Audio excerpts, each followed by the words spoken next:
Mouse-nya Kak bisa digeser Kak. Taruh di sana Kak. Bukan mouse, apa ini namanya? Keyboard. Mulai.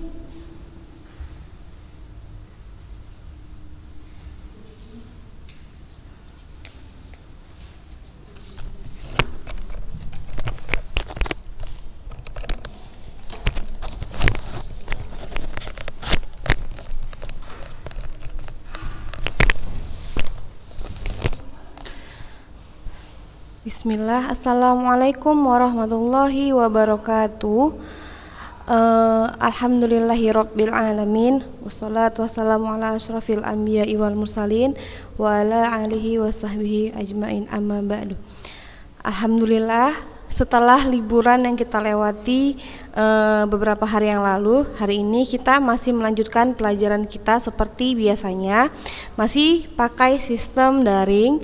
Nah, mudah-mudahan dengan sistem seperti ini Ustazah harap kalian masih tetap semangat, karena Ustazah melihat kemarin untuk kelas 8 masih ada anak-anak Ustazah yang belum mengumpulkan tugas yang Ustazah berikan, padahal tugasnya tidak terlalu banyak ya Nak. Jadi Ustazah harap kalian masih terus semangat, masih terus memotivasi dirinya agar bisa melanjutkan pelajaran seperti biasanya dan belajar layaknya di sekolah. Walaupun kita di rumah masing-masing, Ustazah berharap kalian masih mempertahankan semangat itu, semangat di sekolahnya. Bayangkan kalian ada di sekolah saat ini untuk mendapat pelajaran yang bermanfaat. Jadi Ustazah berharap kalian terus mengabsen Ustazah ya. Hari ini kalian Ustazah tunggu untuk mengabsen Ustazah 5 menit ke depan. Kirim japri, tulis namanya, hadir, kemudian kirim ke Ustazah. Itu menandakan kalau kalian mengikuti materi yang Ustazah berikan hari ini. Nah, minggu lalu kita udah membahas tentang hukum Newton. Sedikit Ustazah ulangi tentang hukum Newton. Hukum Newton itu ada 3. Hukum Newton ini adalah hukum yang menggambarkan hubungan antara suatu gaya yang bergerak dikarenakan ada sebabnya. Jadi hukum Newton ada 3, ada hukum 1 Newton, hukum 2 Newton, dan hukum 3 Newton. Nah, untuk hukum 1 Newton, ingat dia rumusnya sigma F sama dengan 0.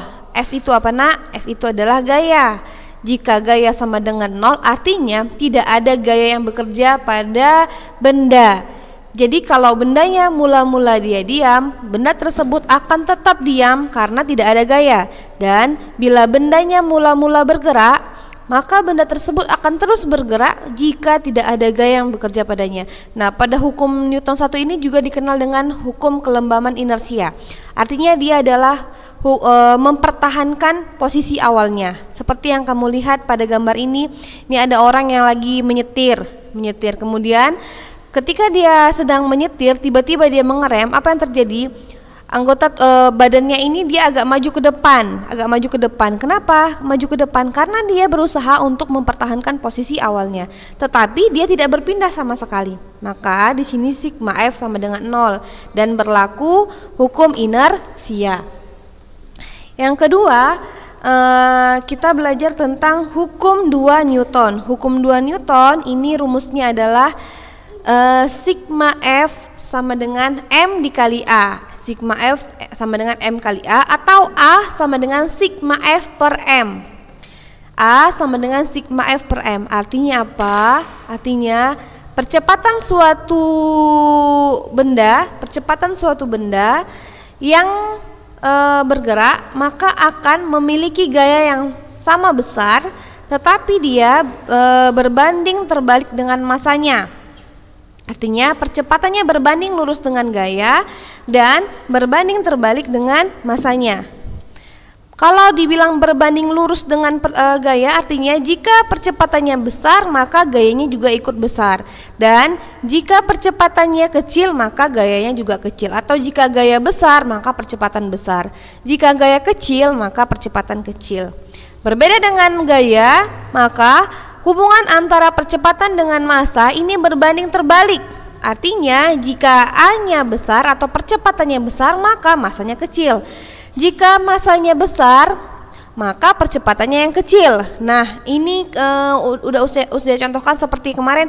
Jika kita sedang pergi belanja ke swalayan, kemudian kita belanja untuk meletakkan barang-barang kita yang banyak itu, kita biasanya meletakkan dalam troli. Nah, ketika di dalam troli, pada saat troli dalam keadaan kosong, apa yang terjadi? Laju dari troli tersebut adalah cepat, walaupun kita memberikan gaya yang tidak terlalu besar ya. Maksudnya ketika masanya kecil, karena kenapa dibilang masanya kecil? Karena troli tadi sedang dalam keadaan kosong, masa kecil maka percepatannya juga besar. Kemudian jika masanya besar, jika trolinya dalam keadaan berat, kan masanya besar artinya itu ya nak. Nah, ketika troli dalam keadaan berat atau masanya besar, maka percepatan dari troli itu agak sedikit melambat.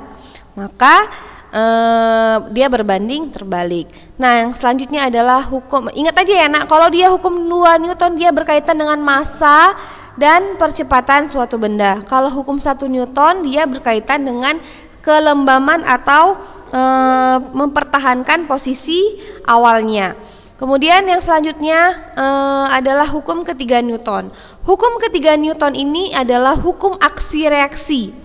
Hukum aksi reaksi artinya apa? Jika benda satu memberikan gaya terhadap benda dua, maka benda dua akan memberikan gaya yang sama besarnya kepada benda satu, tetapi arahnya yang berlawanan. Nah, seperti ini. Rumusnya adalah F aksi sama dengan F reaksi. Artinya berapa gaya aksinya sama dengan berapa gaya reaksinya. Misalnya gaya aksinya adalah 2 Newton, maka gaya reaksinya juga 2 Newton. Yang membedakan apa? Gaya reaksi itu dia berlawanan arah. Berlawanan arah ditandai dengan tanda minus di sini kan, minus. Artinya dia berlawanan arah. Kalau yang gaya aksinya arahnya ke kanan, maka reaksinya arahnya ke kiri. Seperti gambar ini, ada seseorang yang sedang melakukan panahan. Dia memberikan aksi pada busur panah. Ditariknya lah itu kan. Nah, ini aksinya. Kemudian busur panah itu akan memberikan reaksi. Reaksinya apa? Reaksinya sama seperti gaya aksi ya. Semakin ke sini maka semakin besar gaya aksinya, maka semakin besar juga gaya reaksinya. Hanya saja dia berlawanan arah. Kalau gaya aksi tadi arahnya ke kiri, maka gaya reaksi arahnya ke kanan. Nah, untuk yang selanjutnya ini, ketika seseorang sedang mengendarai sepeda motor, dia memberikan gaya aksi. Gaya aksinya apa? Mengerem ban depan kendaraannya. Kemudian kendaraan akan memberikan reaksi. Reaksinya kendaraan ini akan terangkat ke atas yang arahnya berlawanan arah dengan si aksi. Ini aksi, ini reaksi. Nah, itu ya nak untuk hukum 3 Newton. Nah, kemudian kemarin Ustazah sudah memberikan tugas pada kalian tentang kalian disuruh menganalisis peristiwa-peristiwa yang ada pada tabel ini dengan memberikan centang pada tabel tersebut, apakah dia merupakan peristiwa hukum Newton 1, 2, atau 3. Kemudian berikan alasanmu pada kolom alasan dengan baik dan benar. Nah, untuk yang ini hanya beberapa siswa yang melengkapi tugasnya. Untuk siswa yang tidak melengkapi tugasnya, Ustazah mohon maaf, kalian tidak mendapatkan nilai. Nah, jika kalian ingin memperbaikinya, maka kalian hubungi Ustazah ya nak. Nanti Ustazah akan berusaha untuk memberikan tugas yang baru. Tapi untuk yang melaksanakannya dengan tertib, Ustazah mengucapkan jazakunallahu khairan, karena kalian sudah semangat dalam mengikuti pelajaran dan merupakan sebuah kebanggaan bagi Ustazah karena kalian sudah melaksanakan tugas kalian dengan baik tanpa mengeluh sama sekali. Karena dalam kondisi seperti ini semua memang merasakan tidak nyaman, tetapi bagaimana kita berusaha untuk melakukan yang terbaik walaupun dalam kondisi apapun. Tidak ada yang membuat kita menjadi merasa untuk malas mengerjakan apapun. Jadi buat yang sudah mengerjakan, Ustazah memberikan penghargaan yang sebesar-besarnya karena kalian telah melaksanakan tugas kalian dengan baik.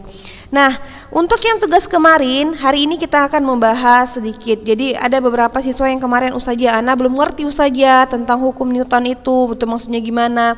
Nah, kalau kalian masih belum paham, kalian bisa putar video yang minggu lalu, kalian buka channelnya, kemudian kalian ulangi lagi video tersebut untuk kalian bisa memahaminya. Nah, hari ini Ustazah akan membahas sedikit ya, maksudnya kita bahas soal yang udah kalian kerjakan kemarin. Nah, untuk yang pertama, 2 ekor kijang yang saling beradu kekuatan terpental akibat saling mendorong satu sama lain. Ini hukum Newton keberapa, Nak? Ini adalah hukum Newton ketiga. Kenapa hukum Newton ketiga? Karena di sini ada gaya aksi dan gaya reaksi. Gaya aksinya apa? Ini ada 2 ekor kijang. Kijangnya ini saling mendorong, ya kan? Berarti yang satu memberikan dorongan, yang satu lagi juga memberikan dorongan. Nah, ada gaya aksi dan gaya reaksi. Nah, karena gaya aksi dan reaksi yang si kijang ini, maka kedua kijang ini terpental. Terpental. Ya kan, karena adanya gaya aksi reaksi. Tuh untuk yang nomor 1. Kemudian nomor 2, 2 ekor badak jantan yang bermassa sama melakukan adu kekuatan untuk memperebutkan daerah kekuasaan. Keduanya saling mendorong dengan gaya yang sama sehingga tidak ada satupun badak yang bergeser dari posisinya. Ayo, ini hukum Newton keberapa? Karena dia dibilangnya tidak ada yang bergeser dari posisinya, maka kita ingat yang hukum Newton berapa yang dia mempertahankan posisi awalnya. Nah, itu adalah hukum Newton 1. Jadi karena kedua gayanya ini sama kan gayanya, kemudian berlawanan arah, kemudian resultan gaya menjadi 0. Ini rumusnya sigma F sama dengan 0 karena dia tidak berpindah sama sekali, posisinya masih di posisi awalnya. Maka ini adalah hukum Newton pertama atau 1. Yang ketiga, seekor anak badak bermain-main dengan induknya. Anak badak tersebut terpental ke belakang karena mencoba mendorong induknya dengan kuat. Ini hukum Newton keberapa, Nak? Ini hukum Newton ketiga. Kenapa ketiga?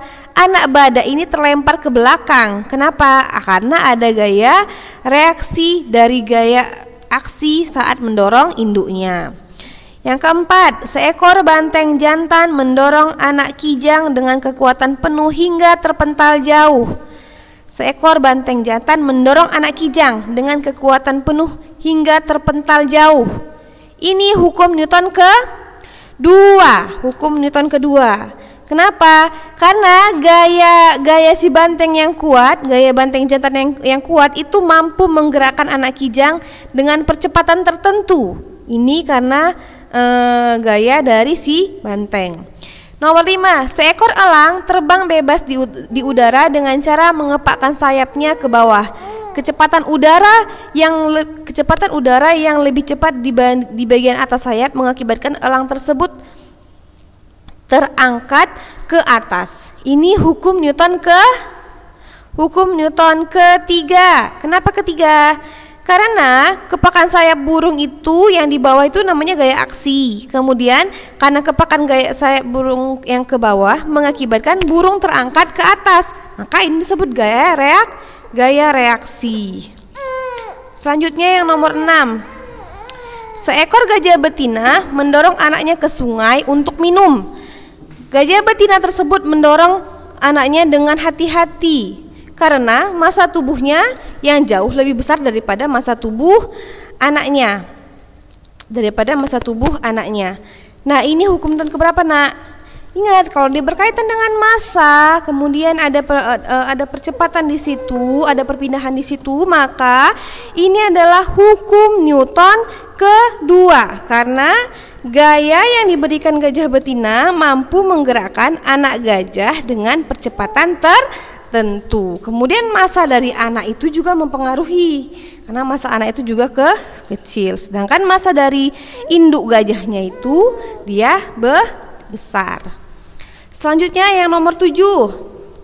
Seekor ikan berenang di dalam air dengan menggerakkan siripnya ke belakang.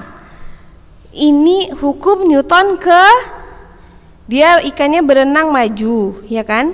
Kemudian siripnya gerakan siripnya ke arah belakang. Maka ini hukum Newton ketiga.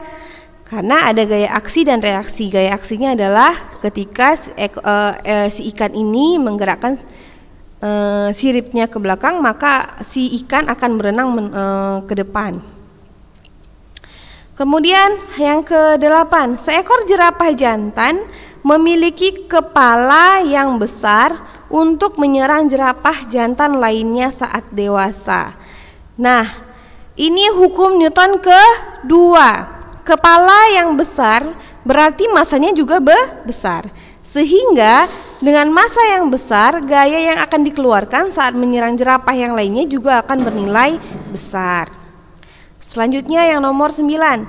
Seekor kuda berlari dengan kecepatan konstan sambil membawa sebuah paket di punggungnya.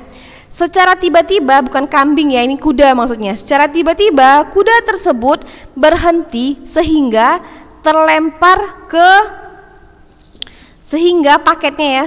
paketnya terlempar ke depan.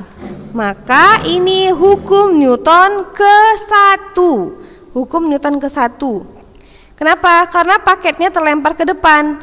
Paketnya terlempar ke depan kenapa? Karena dia ingin mempertahankan posisi awalnya atau mempertahankan keadaannya. Ini adalah hukum kelembaman inersia, hukum inersia, kelembaman inersia. Ini adalah hukum Newton yang pertama. Yang selanjutnya, seorang joki kuda mengikuti kompetisi final berkuda. Di menit terakhir, kuda yang ditungganginya berhenti secara tiba-tiba sehingga joki tersebut terpental ke depan. Ini juga sama seperti yang nomor 9 tadi ya nak.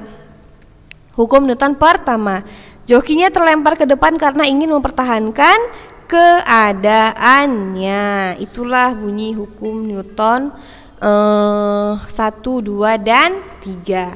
Jadi Ustazah harap kalian memahaminya. Karena keterbatasan kita nggak bisa bertemu secara langsung, Ustazah belum membahas tentang rumus-rumusnya. Nanti kita bahas lengkapnya ya nak. Yang penting kalian paham dulu maksud dari hukum 1, 2, dan 3 Newton. Selanjutnya kita akan masuk ke kemarin kita udah belajar tentang konsep gerak pada benda. Sekarang kita belajar tentang sistem gerak pada manusia. Nah, seperti yang udah pernah kita pelajari waktu kelas 7, ciri-ciri makhluk hidup itu apa nak? Salah satu cirinya adalah bergerak. Ada berapa ya kemarin ciri-ciri makhluk hidup? Coba kalau ingat sebutkan. Masih ingat? Bernafas, bergerak, memerlukan makanan, kemudian peka terhadap rangsangan, kemudian masih banyak lagi kan? Jadi gerak itu merupakan salah satu ciri dari makhluk hidup. Nah, kita manusia adalah makhluk hidup dan kita bergerak. Kemudian gerak pada manusia dimungkinkan karena adanya kerjasama antara tulang dan otot. Jadi gerak pada manusia itu dia kerjasama antara tulang dan otot. Tulang itu sebagai alat penggerak pasif dan otot sebagai alat penggerak aktif. Jadi itulah alat gerak gerak pada manusia itu dia kerjasama antara tulang dan otot. Nah,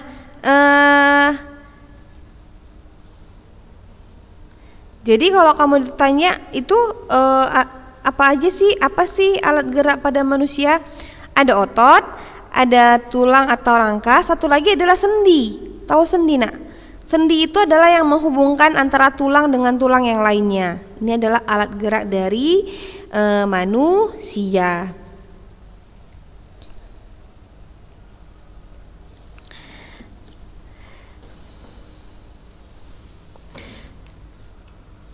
Nah, kamu lihat gambar ini gambar apa nak? Ini adalah gambar tengkorak, ya kan? Bayangkan apa yang terjadi bila kita tidak mempunyai rangka seperti ini. Ini gambar rangka ya nak. Apa yang terjadi kalau kita nggak punya rangka seperti ini? Coba bisa kamu bayangkan apa yang terjadi? Yang terjadi adalah tubuh kita ini hanya terdiri dari gumpalan atau seonggok daging yang tidak bisa bergerak sama sekali, hanya daging aja. Kenapa? Karena nggak ada tulang di dalamnya, ya kan? Tidak ada rangka di dalamnya. Kamu pernah memasang tenda untuk camping misalnya, ya kan? Tenda yang kita pasang itu ada rangkanya kan? Ada kan untuk menggerakkan, untuk menegakkan si tenda itu berdiri dengan tegak. Kalau nggak ada rangkanya, tenda yang dia hanya berupa kain itu tidak akan bisa berdiri dengan tegak. Jadi ada fungsi dari rangka, banyak fungsi dari rangka. Nah, manusia itu, dalam tubuh manusia itu terdapat banyak sekali jenis tulang. Jadi banyak sekali jenis tulang. Ada namanya tulang lengan, ada namanya tulang pengumpil, ada namanya tulang hasta, banyak nama-nama tulang. Dan kalau dihitung, jumlah seluruh tulang dari tubuh manusia dewasa itu terdiri dari 206 tulang. 206 tulang. Nah, secara umum, apa sih fungsi dari rangka tersebut? Nah, rangka ini, sebelum kita masuk ke fungsinya, ususnya menjelaskan dulu rangka. Rangka ini letaknya, berdasarkan letaknya, rangka terdiri dari dua. Ada namanya endoskeleton, ada namanya exoskeleton. Waktu SD mungkin kalian udah belajar nih ya. Kalau endoskeleton adalah rangka yang terletak di dalam tubuh, sedangkan exoskeleton adalah rangka yang terletak di luar tubuh. Nah, biasanya kalau exoskeleton ini adalah contoh dari hewan-hewan yang dia avertebrata, yang tulangnya atau rangkanya berada di luar. Apa aja contohnya? Coba cari tahu. Apa sih fungsi dari rangka ini? Yang pertama adalah sebagai alat penggerak aktif. Ini adalah fungsi dari rangka. Kemudian rangka berfungsi sebagai penopang tubuh. Rangka berfungsi sebagai penopang tubuh. Selanjutnya, rangka berfungsi sebagai pemberi bentuk pada tubuh. Selanjutnya, rangka berfungsi melindungi bagian tubuh yang lunak. Seperti apa nak? Seperti jantung, otak, paru-paru. Nah, itu kan ada di dalam ya kan. Ini adalah organ tubuh yang sangat lunak. Jadi harus dilindungi oleh rangka. Jadi supaya tidak, kalau terbentur dia tidak langsung kena kepada organ tersebut, organ yang lunak tersebut. Nah, jadi rangka berfungsi sebagai pelindung bagian tubuh yang lunak. Selanjutnya adalah sebagai pembuat sel-sel darah. Jadi sel darah itu dibentuk di bagian sumsum tulang. Jadi terbentuk di bagian sumsum tulang.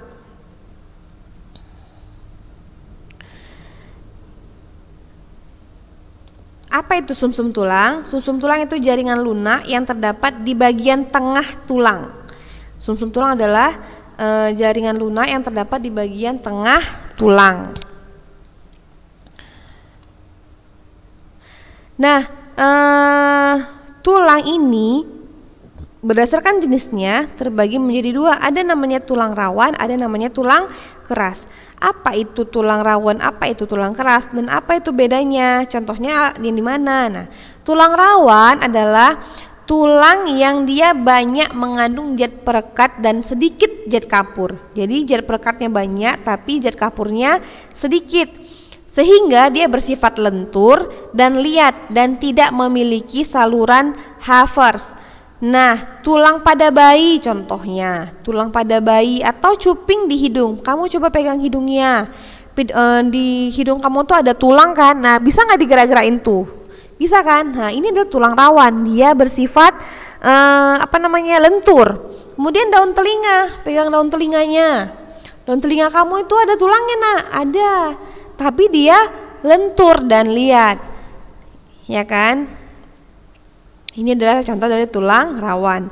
Sedangkan tulang keras adalah tulang yang dia banyak mengandung zat kapur tetapi dia mengandung sedikit zat perekat. Beda kebalikan dari tulang rawan. Kalau tulang rawan tadi dia zat perekatnya banyak, zat kapurnya sedikit. Kalau tulang keras zat kapurnya yang banyak, zat perekatnya yang sedikit.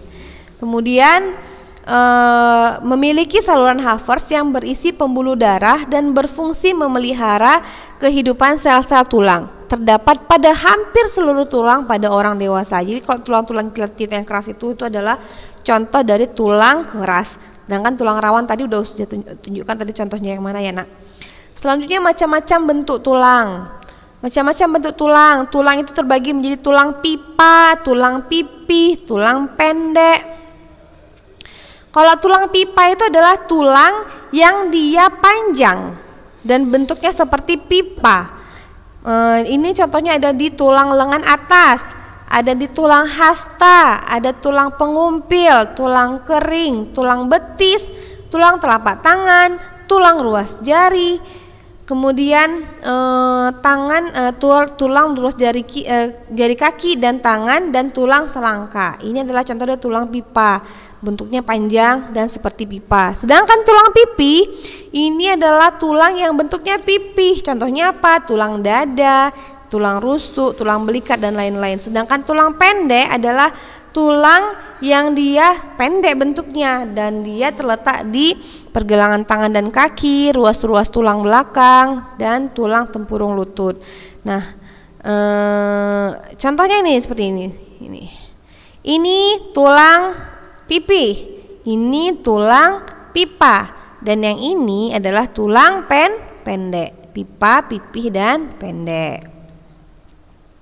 Nah, ini adalah gambar dari rangka manusia. Ya, ini tampak depan, ya ini tampak belakang. Ada banyak ya nama tulang di sini ya, dan jumlahnya juga tadi sudah bilang jika dihitung pada manusia dewasa tulangnya itu sudah mencapai 206 tulang. Selanjutnya adalah persendian. Apa tadi saya bilang sendi? Sendi adalah yang merekatkan tulang dengan tulang atau penghubung tulang dengan tulang atau tempat bertemunya dua tulang atau lebih. Jadi ini misalnya nih kayak gini nih. Ini tulang dihubungkan oleh yang namanya sendi. Dihubungkan oleh yang namanya sendi. Ini sendinya. Bongkol sendi, ini ikat sendi, minyaknya, ini tulang rawan sendi, dan ini adalah mangkok dari sendi. Ini adalah sendi. Sendi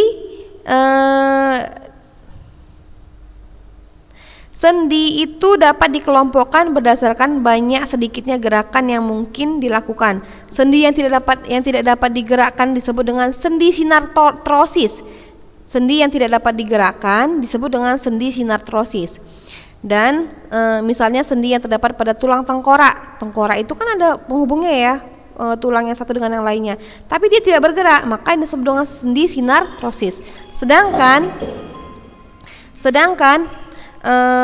sendi yang dapat bergerak bebas itu disebut dengan sendi diartrosis. Sendi diartrosis. Kemudian contoh-contoh dari sendi, ini ada beberapa jenis sendi. Ada sendi peluru. Sendi peluru ini menghubungkan antara satu tulang yang mempunyai satu ujung bulat yang masuk ke ujung tulang lain yang berongga seperti mangkok. Nih, ini sendi peluru. Sendi ini dapat membentuk gerakan yang sangat bebas. Nah, contoh sendi ini adalah sendi antara tulang lengan atas dan tulang belikat. Di sini dia nih. Ini tulang belikat di sini, ini tulangnya. Tulang lengan atas nih. Dihubungkan oleh sendi namanya sendi peluru. Kemudian contoh yang lain adalah antara tulang pinggul dengan tulang paha. Di sini ada tulang pinggul dengan tulang paha, yang ini disebut dengan sendi peluru karena dia bergerak dengan bebas, sangat bebas dia bergerak. Yang kedua adalah sendi putar. Sendi putar adalah salah satu sendi yang dia salah satu tulangnya berfungsi sebagai poros dan ujung tulang yang lain berbentuk cincin. Yang dapat berputar pada poros tertentu. Contohnya adalah persendian yang terdapat di antara tulang tengkorak dengan tulang leher di sini ya, bisa. Ini juga bisa di sini, ada namanya tulang sendi putar. Selanjutnya adalah sendi pelana. Sendi pelana adalah pertemuan antara dua tulang yang berbentuk seperti pelana, disebut dengan sendi pelana. Sendi ini dapat menggerakkan tulang kedua arah, yaitu muka belakang dan ke samping. Contoh sendi ini adalah pada pangkal ibu jari kamu. Ibu jari kamu, coba kamu gerak-gerakkan. Nah, ini namanya sendi pelana. Selanjutnya ada sendi engsel. Sendi engsel adalah sendi yang mempunyai gerakan hanya satu arah. Ada yang ke depan dan ada yang ke belakang seperti engsel pintu. Contoh sendi engsel antara lain adalah sendi pada siku dan lutut. Kemudian sendi ini memiliki ruang gerak yang lebih sempit dibandingkan sendi peluru. Selanjutnya adalah sendi geser. Nah, ini yang bisa Ustaz jelaskan hari ini, yaitu tentang sendi. Nah, Ustazah hari ini tidak memberikan tugas pada kalian. Ustazah minta kalian membaca bukunya. Nanti kita belajar tentang otot, kemudian jenis-jenis otot sama gangguan pada kelainan sistem otot. Oh ya, satu saja mau kalian ini tugasnya ini aja. Kalian pelajari sistem gerak pada hewan. Hewan itu ada yang gerak dalam air, ada gerak di udara. Kalian cari, kemudian kalian rangkum sistem gerak pada hewan dan tumbuhan ya, dua jadinya. Sistem gerak pada hewan dan tumbuhan. Kamu cari dan kamu rangkum, kamu buat catatannya. Nanti kirim ke Ustazah ya, Nak. Nah, itu saja untuk hari ini. Kita ketemu lagi minggu depan. Lebih dan kurang Ustazah mohon maaf. Kita tutup pertemuan ini dengan membaca doa kafaratul majlis.